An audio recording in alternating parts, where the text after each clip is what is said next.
Hello everyone. आज आपण FY BCom financial accounting semester 2 या सब्जेक्टमधील chapter number 2 insurance claim method आहे. Loss of profit problem number 5 page number 2.46 पाहणार आहे. सर्वात प्रथम आपण क्वेश्चन रीड करून घेऊया. From the following information find out the claim under loss of profit policy. म्हणजे तुम्हाला क्लेम फाइंड करायचा आहे लॉस ऑफ प्रॉफिट पॉलिसी मेथडनी.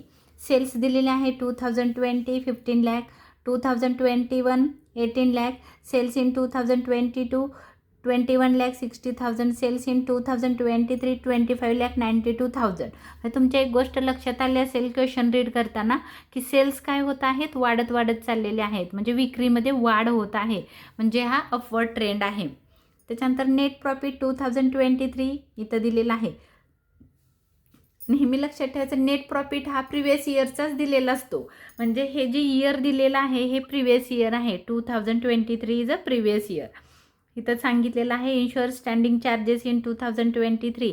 जे स्टँडिंग चार्जेस असतात म्हणजे की जे आग लागली तरी त्या एक्सपेन्सेसवर परिणाम होत नाही. म्हणजे कोणते एक्सपेन्सेस असतात, पगार असेल, सॅलरी असेल, परत तुमचं इंटरेस्ट असेल किंवा डेप्रिशिएशन असेल, रेंट असेल, ऑडिट फी असेल, असे जे खर्च असतात ते चालूच राहतात. समजा इलेक्ट्रिसिटी चार्जेस असतील, हे काय असतं, चालूच असतं. म्हणून जे खर्च आग लागल्यामुळं त्या खर्चांवर इफेक्ट होत नाही, ते खर्च चालूच असतात, त्यांना स्टँडिंग चार्जेस म्हणतात. ते आहेत 2023चे 1,09,200. डेट ऑफ फायर 1 जानेवारी 2024. म्हणजे आता इथं नीट बघा, हे 2023 1 जानेवारी 2023 टू 31 डिसेंबर 2023 हे तुमचं प्रिव्हियस इयर आहे. Previous year. आणि इथं येईल 1 जानेवारी 2024 टू 31 डिसेंबर 2024 हे तुमचं करंट इयर आहे, म्हणजे आग लागल्याचं इयर, करंट इयर हे आहे. तर आता आपण इथं बघायचं आहे की ह्या वर्षाचे सेल्स, म्हणजे हे प्रिव्हियस इयर आहे आणि हे करंट इयर आहे. आणि अजून आपल्याला काय माहिती दिली, हे 2024चे सेल्स आपल्याला बघायचे आहेत, किती दिले. हे 2024चे सेल्स आपण कुठं घेतो, तर ॲव्हरेज क्लॉज काढण्यासाठी हे ज्या वर्षी आग लागते त्या वर्षाचे पूर्ण 12 महिन्याचे सेल्स आपण घेतो. पूर्ण 12 महिन्याचे सेल्स घेतो, हे लक्षात ठेवा. आणि प्रिव्हियस इयरचे पूर्ण 12 महिन्याचे सेल्स आपण कुठं घेतो, तर ॲव्हरेज रेट काढण्यासाठी किंवा ग्रॉस प्रॉफिट रेट फाइंड करण्यासाठी हे प्रिव्हियस इयरचे सेल घेतो. तर आता आपल्याला इथं दिलेलं आहे क्वेश्चनमध्ये की नेट प्रॉफिट झाला, स्टँडिंग चार्जेस झाले, डेट ऑफ फायर झालं, डिसलोकेशन पिरियड म्हणजे आग लागल्यानंतर जो इफेक्टेड पिरियड आहे तो 3 महिन्याचा सांगितलेला आहे. सेल्स फ्रॉम 1 जानेवारी 2023 टू 31 मार्च 2023. म्हणजे हा जो इयर आहे नीट बघा, 1 जानेवारी 2023 टू 31 मार्च, 3 महिने आहेत बघा, जानेवारी फेब्रुवारी मार्च, 3 महिने. म्हणजे हे पूर्ण एका वर्षाचे सेल्स नाही आहेत, तर हे आहेत सेल्स. आणि अजून एक त्याच्या खाली दिलेलं आहे बघा, सेल्स फ्रॉम 1 जानेवारी 2024.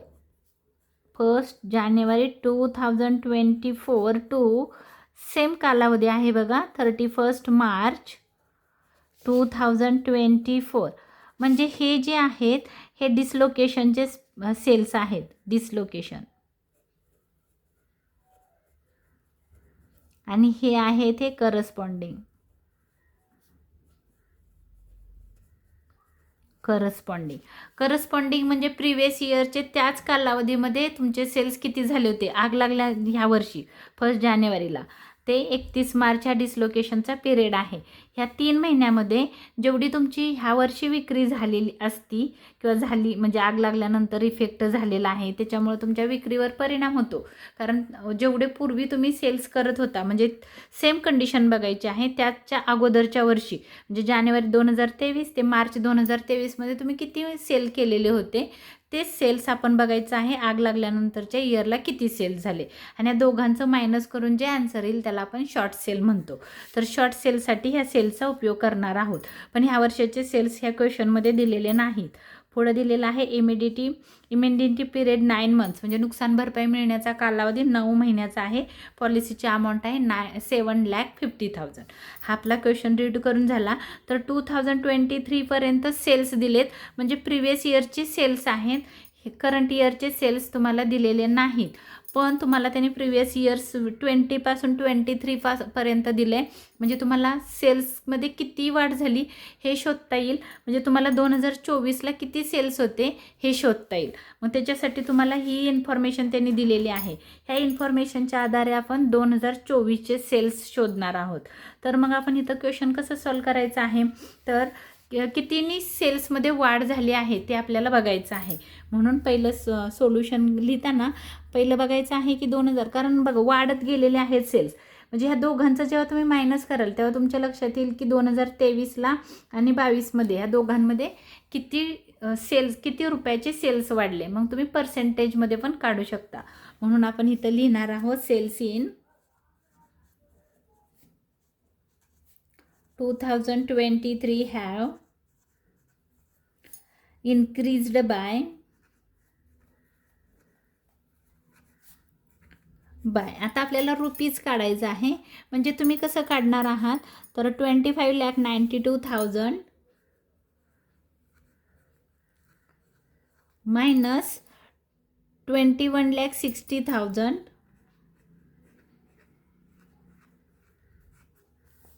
मग तुमचं आन्सर किती येतं तेवढ्याने इन्क्रीज झालं. मग आपण इथं करून बघूया. इथं आहे 25,92,000 मायनस 21,60,000 4,32,000. कितीने वाढ झाली? 4,32,000ने तुमच्या सेल्समध्ये वाढ झालेली आहे. बघा इथं वाढ झाली 21 लाखावरून 25 लाख, आणि वर हे पण आहेत 21,60,000 वरून 25,92,000 सेल्स झाले. म्हणजे कितीने सेल्स वाढले, तर 4,92,000 नी सेल्समध्ये इन्क्रीज झालेला आहे. 2023चे सेल्स 2022पेक्षा 4,32,000 रुपयांनी वाढले आहेत. मग आपल्याला पर्सेंटेज काढावं लागेल. मग आपण पर्सेंटेज कसं काढणार आहोत बघा. असं काढणार आहोत की किती सेल्स होते आपल्याला, तर 21,60,000 होते. 21,60,000 होते हे 2022ला. आणि वाढ किती झाली, इन्क्रीज झाली, हे इयर 2022. आणि इथं आपण लिहूया इन्क्रीज किती झाले, 4,32,000. आणि मग आपण विचारायचं आहे की समजा हे 2000 ह्याला एवढे सेल्स होते, थांबा इथं आपण सेल्स म्हणूया इयरच्या जागेवर. हे आहेत सेल्स आणि हे आहेत इन्क्रीज. सेल्स एवढे होते 2022ला, तेव्हा इन्क्रीज एवढं झालं. तर जर 100 रुपीज सेल्स असते तर किती इन्क्रीज झालं असतं, इथं क्वेश्चन मार्क दिलेला आहे. तर ह्याला ना मी थोडं मॉडिफाय करून घेते इथं. तर हे एक फॉर्म्युला आहे, खूप सुंदर फॉर्म्युला आहे. तुम्ही ह्याला फॉलो करा, म्हणजे मग तुम्हाला समजेल की कसं पर्सेंटेज काढायचं आहे ते. छोटासा फॉर्म्युला आहे हा.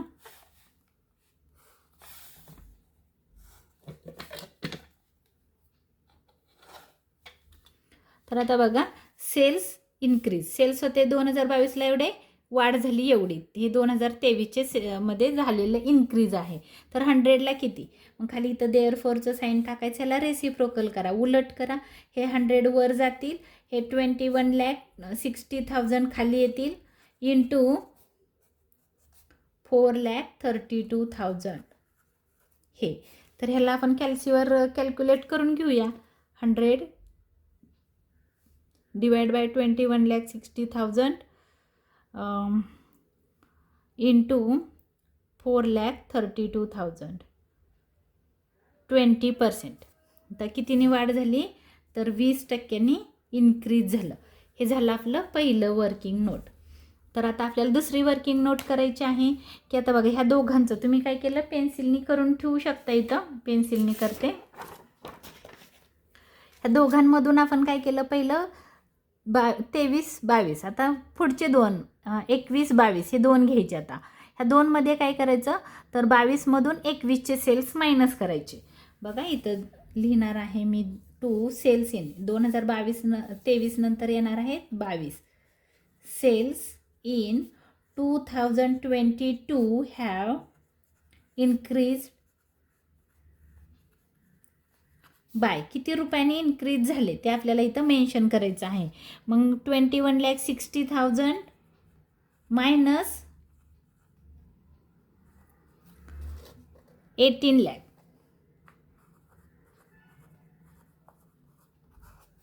करून बघूया आपण किती येते. तर 21,60,000 मायनस 18 लाख 3,60,000 किती झाले इन्क्रीज रुपीज 3,60,000 3,60,000 रुपये इन्क्रीज झाले. मग आपल्याला असा सेम फॉर्म्युला तयार करायचा आहे सेल्स आणि इन्क्रीज. सेल्स किती होते तर 2022ला बघा एवढे होते एवढे झाले म्हणजे 18 होते ते 21 झाले, वाढ झालेली आहे. 18 होते 21 झाले म्हणजे इथं लिहायचं आहे आपल्याला 18 लाख होते, वाढले किती तर 3,60,000 झाले, एवढ्यानी वाढले. तर 100 सेल्स असते तर कितीनी वाढले असते इथं क्वेश्चन मार्क आहे. तर हा मी क्वेश्चन मार्क दिलेला आहे. तर आपण ह्याला ना असा एक फॉर्म्युला बनवून घेऊया. आता हातानेच बनवते.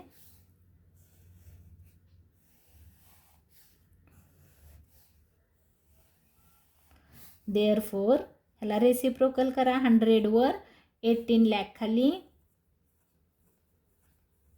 इंटू 3,60,000 कॅल्सीवर करून बघूया. 100 डिवाइड बाय 18 लाख इंटू 3,60,000 20% कितीनी वाढ झाली तर 20%नी इन्क्रीज झालं. त्याच्यानंतर आपण थर्ड वर्किंग नोट करणार आहोत. त्याच्यानंतरचे बघायचं बघा. आता 23-22 घेतलं, 22-21 घेतलं. आता 21-20 घ्यायचं आहे. 18तून 15 मायनस करायचे आहेत. मी इथं लिहिणार आहे मी sales in 2021 have increased by 18 lakh minus 15,000. Sorry 15 lakh. 18 lakh minus 15 lakh 3 lakh येते रुपीज 3 lakh. 18तनं 15 गेले म्हणजे 3 लाख. तर 3 लाख हे काय झालं इन्क्रीज झालं. मग परत तुम्ही इथं तसंच लिहिणार आहात सेल्स आणि इन्क्रीज. 15 होते 18 झाले म्हणजे पहिले 15 लाख. बघा आपण इकडचे सेल्स घेतले नेहमी इथं. तर इथं सेल्स घेणार आहोत 15 लाख. कितीनी वाढ झाली 3 लाखांनी वाढ झाली 3 लाख. तर 100ला किती तर क्वेश्चन मार्क.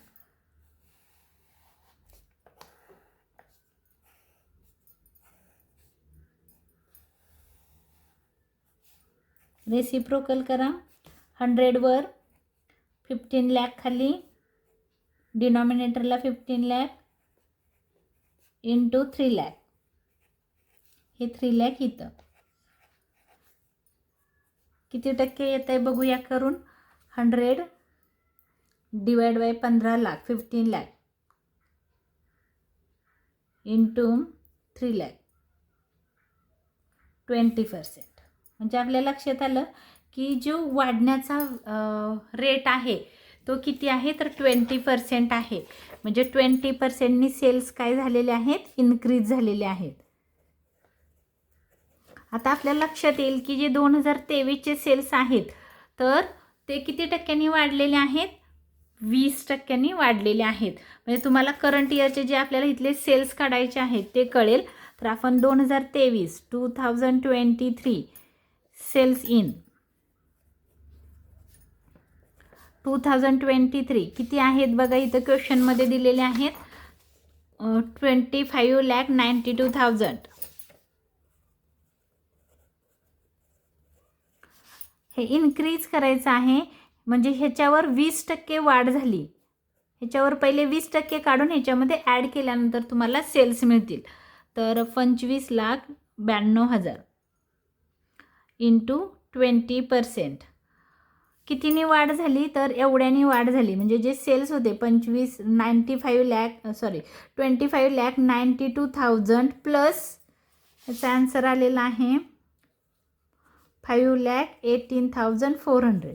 एवढ्याने वाढ झाली म्हणून ॲड होणार आहे. एवढे सेल्स होते, एवढ्याने वाढले 5,18,400. या दोघांचा आपण प्लस करू म्हणजे आपल्याला 2024चे सेल्स मिळणार आहेत. सेल्स इन इथं लिहूया 2024 लिहूया. 24ला किती सेल्स होते 2024ला. तर आपण इथं आहे ना ह्या सेल्समध्ये हे सेल्स ॲड करू. 25,92,000.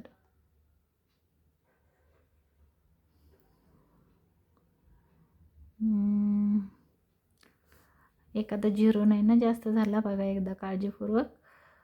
किती झालं? 25,92,000. एक झिरो जास्त झाला. हां, तर 3,11,400. 31,10,400 एवढे सेल्स आहेत हे 2024चे. Cells in 2024. हे सेल्स बघा खूप महत्त्वाचे आहेत. हे सेल्स आपल्याला काढण्यासाठी आपण हे वर्किंग केलेलं आहे. तर हे करंट इयरचे सेल्स आहेत. करंट इयरचे सेल्स आहेत 31,10,400. आग लागली त्या वर्षीचे पूर्ण 12 महिन्याचे सेल्स आहेत 31,10,400. हे सेल्स आपण कुठं घेणार आहोत? तर जे तुम्ही 4 नंबरचं वर्किंग करतात ॲव्हरेज क्लॉज काढण्यासाठी ह्या सेल्सचा उपयोग होतो. हे आहे तुमचं, अरे इथं कुठं, हां हेच हिथं आहे करंट इयर. तर प्रिवियस इयरचे सेल्स किती आहेत?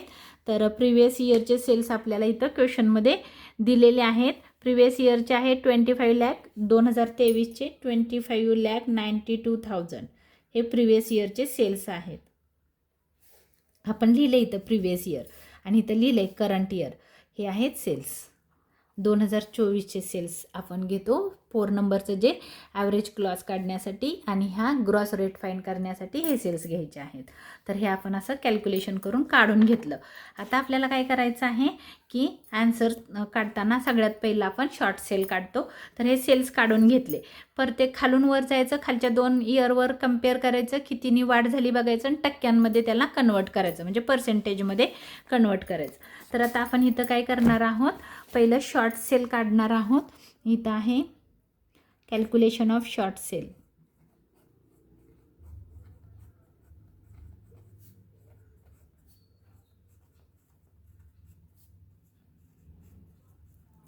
कसं काढतो आपण? करस्पॉन्डिंग. पहिलं आपण इथं लिहून घेऊया करस्पॉन्डन्स.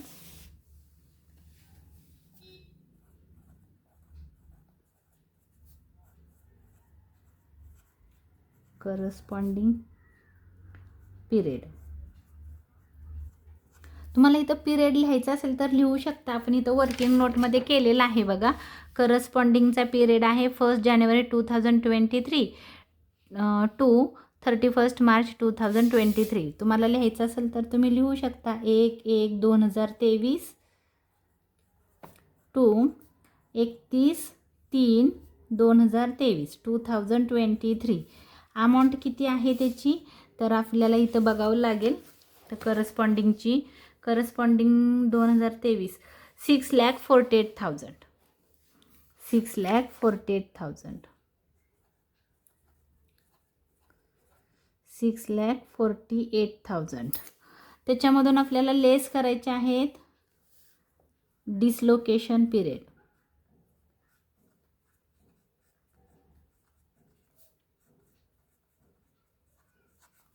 तो पिरियड कोणता आहे? तर आपण इथं लिहिलेला आहे बघा. 1 जानेवारी 2024 टू 31 मार्च 2024. आपण इथं लिहिणार आहोत 1/1/2024 टू 31 मार्च 2024. किती अमाऊंट आहे बघा इथं क्वेश्चनमध्ये? 1,77,600. बट आपल्याला इथं आहे ना थोडंसं इथं हा जो पिरियड आहे डिसलोकेशनचा, तर हा थोडं वर झालं इथं. 6,48,000मध्ये आपल्याला एक ॲड करायचं आहे. इन्क्रीज किती झालेलं आहे ते, तर आपण इथं लिहिणार आहोत ॲड 20% इन्क्रीज. ह्याच्यावर 20% काढायचं आहे कारण प्रिवियस इयरला ते इन्क्रीज झालेले आहेत. म्हणून 6,48,000 इंटू 20%, 1,29,600. तर हे इन्क्रीज आपल्याला इथं ॲड करायचं आहे. का करायचं ते सांगते तुम्हाला. 29 लाख दोन ठिकाणी आपल्याला ॲड करायचं आहे. प्लस 6,48,000, 7,77,600. आणि आता ह्याच्या खाली आपल्याला डिसलोकेशन पिरियड घ्यायचा आहे. आपण हे जरा कट करून खालीच घेऊया इथं, म्हणजे तुम्हाला व्यवस्थित समजेल. पहिलं घेते कॅल्क्युलेशन ऑफ शॉर्ट सेल. त्याच्यामध्ये एक घेतो आपण करस्पॉन्डिंग पिरियड. तारीख आहे 1 जानेवारी 2023 टू 31 मार्च 2023. अमाऊंट आहे 6,48,000. आणि इन्क्रीज, आता आपण इन्क्रीज का करतोय ते सांगते तुम्हाला. आत्ता आपण इथं वर्किंग केलं, त्या वर्किंग करताना आपल्या एक गोष्ट लक्षात आलेली होती की 20%नी पर इयरला ते इन्क्रीज झालेलं आहे, म्हणजे त्यांच्यामध्ये वाढ झालेली आहे. तर कितीनी वाढ झाली? 20%नी. आपण इथं कॅल्क्युलेशन केलेलं आहे बघा. प्रत्येक वर्षी 20% वाढ होत गेली. तर हे जे प्रिवियस इयरचे सेल्स नेहमी बघा, आग लागल्यानंतर वाढ नाही दाखवायची, तर आग लागायच्या अगोदरचे जे वर्ष आहेत त्याच्यामध्ये वाढ झाली. कारण आता आग लागल्यानंतर तुमच्या सेल्सवर इफेक्ट होणार आहे, सेल्स तुमचे कमी होतील. त्यामुळं वाढवायचे कुठं? तर प्रिवियस इयरला, म्हणजे 2023ला वाढवायचे आहेत. म्हणून आपण इथं 2023 आहे ह्याच्यामध्ये ॲड करणार आहोत increase bye 20%. Add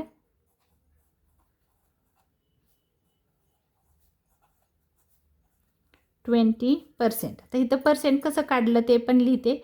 6,48,000 into 20%, into 20%. आपण इथं कॅल्क्युलेशन करूया. 6,48,000 इंटू 20%. अमाऊंट आली 1,29,600. आता आपण हे ॲड करून घेऊया ह्याच्यामध्ये. प्लस 6,48,000, 7,77,600 हे करस्पॉन्डिंगचे सेल्स आहेत. तर आता आपल्याला त्याच्यातून लेस करायचं आहे डिसलोकेशन पिरियड.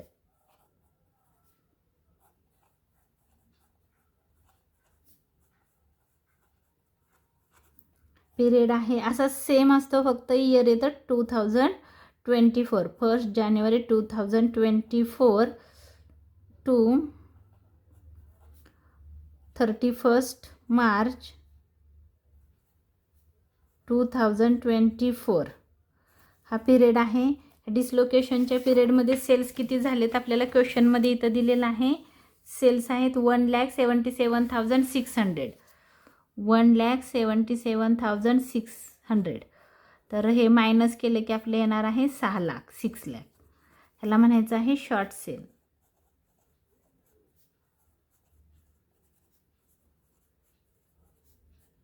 6 लाख. आता आपल्याला नेक्स्ट कॅल्क्युलेशन करायचं आहे, त्याला आपण म्हणणार आहोत calculation of gross profit rate.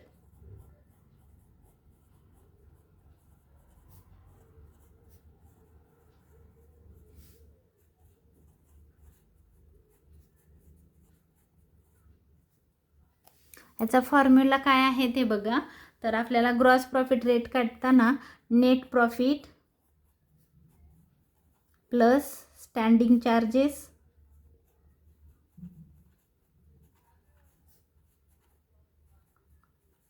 Divide by previous years cells.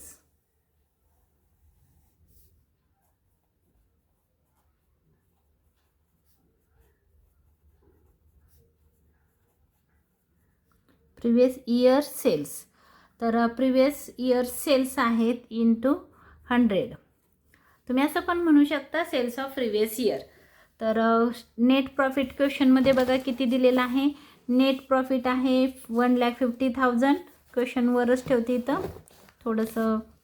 हां बघा इथं 1,50,000 नेट प्रॉफिट आहे. प्लस स्टँडिंग चार्जेस दिलेले आहेत 1,09,200. Divide by previous year sales. Previous year मी आता तुम्हाला दाखवलेलं आहे बघा. आपण इथं लिहिलं आहे प्रिवियस इयर 25,92,000 आणि क्वेश्चनमध्ये पण हे 2023 हे प्रिवियस इयर आहे म्हणून आपण इथं लिहिणार आहोत. प्रिवियस इयर सेल्स किती आहेत 25,92,000 इंटू 100.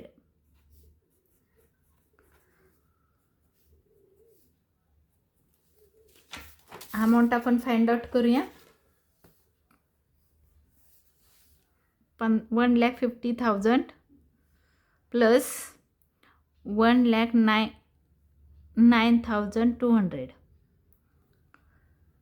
अमाऊंट आली 2,59,200 डिवाइड बाय 25,92,000 इंटू 100. तर ह्याला आपण डिवाइड करू 25,92,000 इंटू 100. 10%. ग्रॉस प्रॉफिट रेट आला 10%. तर ह्याच्या पुढं आपल्याला जायचं आहे. 3 नंबरचं कॅल्क्युलेशन आहे loss of profit on sale.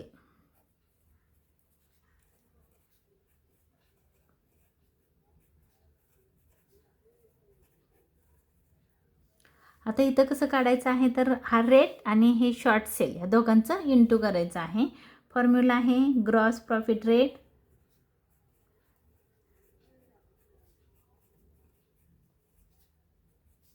Into short sale.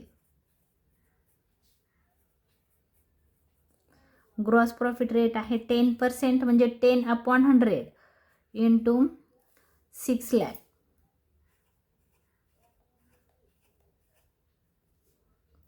म्हणजे इथं बघा थोडंसं समजून घ्या. इथं असं आहे 10/100. 10% म्हणजे 10/100 इंटू 6 लाख.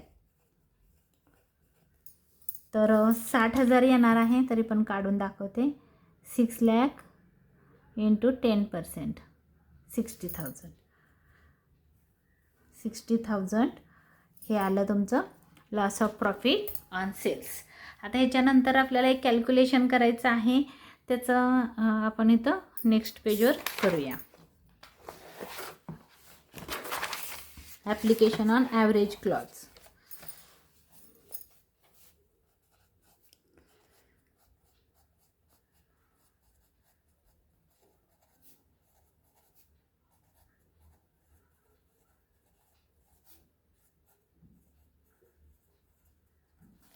आता हा कसा काढायचा तर इथं आपल्याला काढायचं आहे 12 महिन्याचे सेल्स घ्यायचे आहेत. मग आपण इथं म्हणणार आहे 12 मंथ्स सेल्स. व्यवस्थित पकडते इथं. तर इथं लिहिणार आहे मी 12 मंथ्स सेल्स. तर gross profit at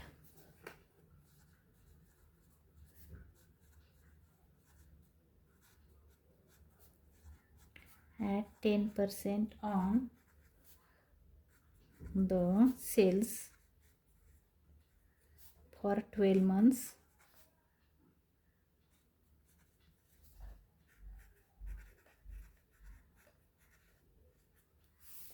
ending on the date of fire.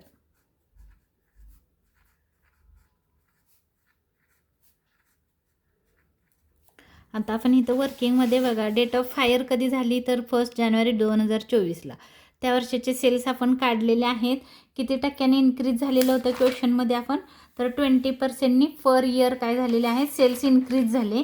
म्हणून आपण काय केलं की जे हे प्रिवियस इयरचे सेल्स होते त्याच्यावर 20% काढलं, 5,18,400नी सेल्समध्ये वाढ झाली.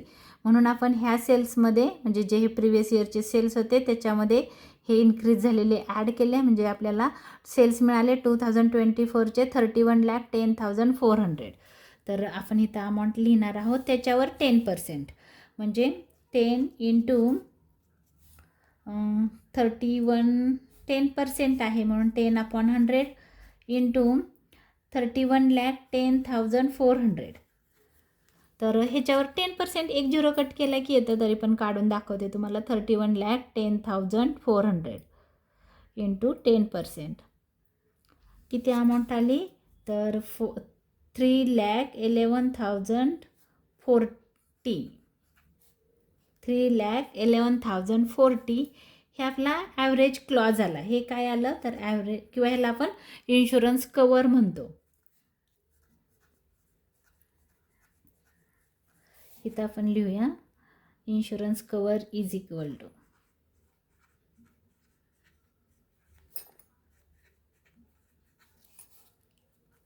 हे आहे gross profit at 10% on sales for the 12 months ending on date of fire.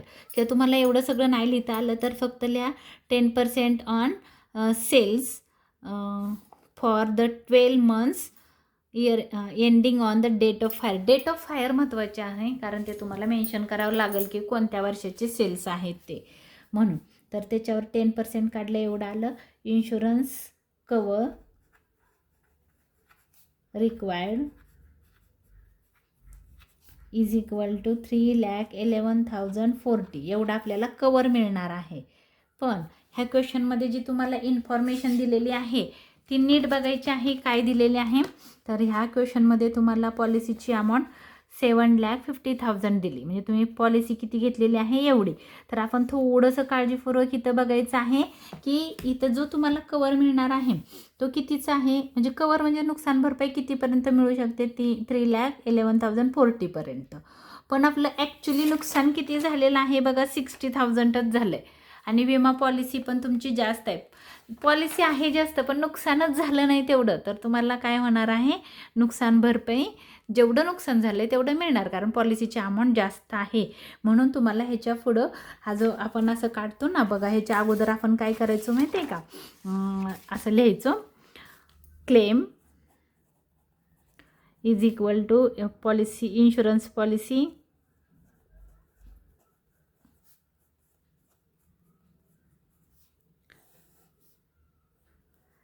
Divide by insurance cover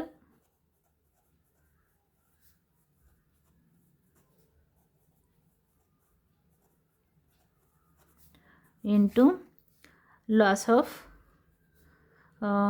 cells, किंवा आपण त्याला म्हणायचो लॉस ग्रॉस क्लेम किंवा लॉस ऑफ प्रॉफिट. तर बघा इथं विम्याची पॉलिसी आहे, इन्शुरन्सची पॉलिसी आपण क्वेश्चनमध्ये बघूया. इन्शुरन्सची पॉलिसी आहे 7,50,000. 7,50,000. कवर कितीचं आहे तुम्हाला, विमा संरक्षण आहे 3,40,000 इंटू लॉस ऑफ प्रॉफिट किती आहे तर 60,000. आपण इथं काढलं बघा हे 60,000, हे खाली दिसतंय तुम्हाला, हे 60,000 हा तुमचा काय आहे लॉस ऑफ प्रॉफिट. तर इंटू 60,000 असं जर काढलं तर बघा आता इथं काय होतं आहे, 7,50,000 डिवाइड बाय 3,11,040 इंटू 60,000. तर तुम्हाला नुकसान भरपाई किती मिळणार, 1,00,000. बघा तर तुम्ही थोडीशी गंमत बघा, ह्या क्वेश्चनमध्ये काय आहे 1,44,675 एवढी नुकसान भरपाई मिळणार. आता नीट बघा तुमचं नुकसान कितीचं झालं आहे 60,000चं, मग विमा कंपनी त्याच्यापेक्षा जास्त नुकसान भरपाई देईल का, एवढी देईल का, नाही देणार. म्हणून हा इन्शुरन्स क्लेमचा फॉर्म्युला तुम्ही फॉलो करायचा नाही, कारण तुमचं जे प्रत्यक्ष नुकसान विमा पॉलिसीपेक्षा कमी झालेलं आहे, म्हणून तुम्हाला नुकसान भरपाई किती मिळणार 60,000च. म्हणून आपण इथं लिहिणार आहोत अमाऊंट ऑफ क्लेम. देअरफॉर तुम्ही इथं लिहू शकता की पॉलिसीची अमाऊंट आहे ती काय आहे मोर आहे.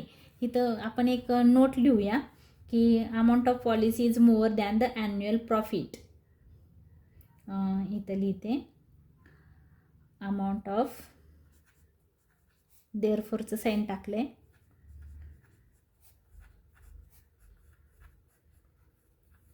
पॉलिसी इज मोअर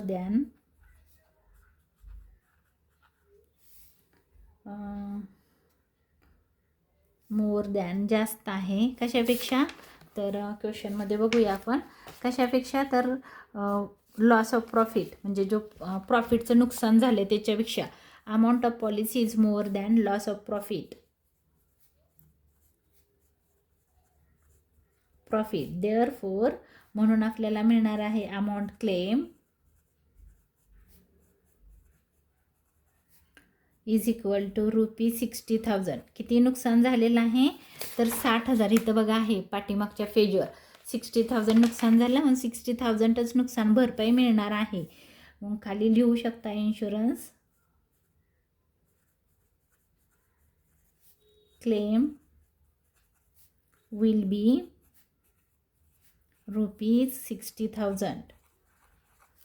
तर हा क्वेश्चन असा आहे, ह्या पद्धतीनं आपल्याला सॉल्व करता येत नाही, कारण नुकसान झाले 60,000 आणि विमा मिळणार किती, 1,44,675. म्हणजे इन्शुरन्स पॉलिसी तुमची जास्त आहे नुकसानीपेक्षा. म्हणून तर क्वेश्चन नीट समजून घ्या, आणि हा क्वेश्चन थोडासा वेगळा आहे, तर तुम्ही याचं प्रॅक्टिस करा.